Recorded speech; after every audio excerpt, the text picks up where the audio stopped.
Welcome to A Second Look. I'm Kevin Wilson, Ohio District President. This is my weekly devotion for our congregations based on the scripture passages from this past weekend.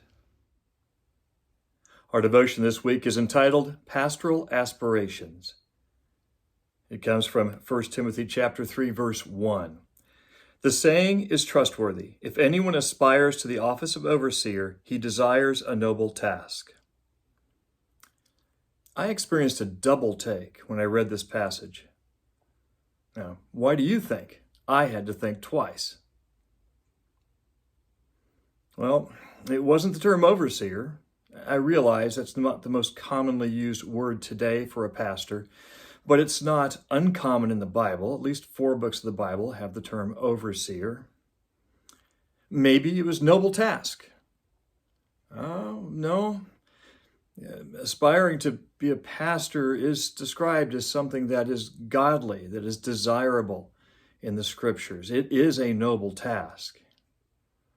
No, what caught my attention was that word aspires. Is it right to aspire to be a pastor?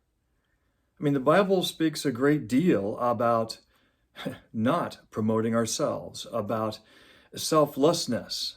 There's a great account in Luke chapter 14. Jesus says in a parable, "When you are invited by someone to a wedding feast, do not sit down in the place of honor, lest someone more distinguished than you is invited by him. And he who invited you both will come and say to you, 'Give your place to this person.' But then you will begin with shame to take the lowest place. But when you are invited, go and sit in the lowest place, so that when your host comes, he may say to you, 'Friend, move up higher.' Then you'll be honored in the presence of all who sit at the table with you." So should men aspire to be pastors? Or should they wait to be identified by someone in their home congregation who says, "Hey, you should consider pastoral ministry"? I think we answer this conundrum by looking at motives. Motives matter a great deal when it comes to pastoral ministry. There are motives that simply are not good.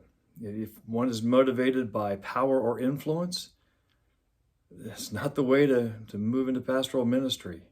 On the other hand, if one is motivated by a heart for the lost or compassion for God's people, love for God, those are godly reasons.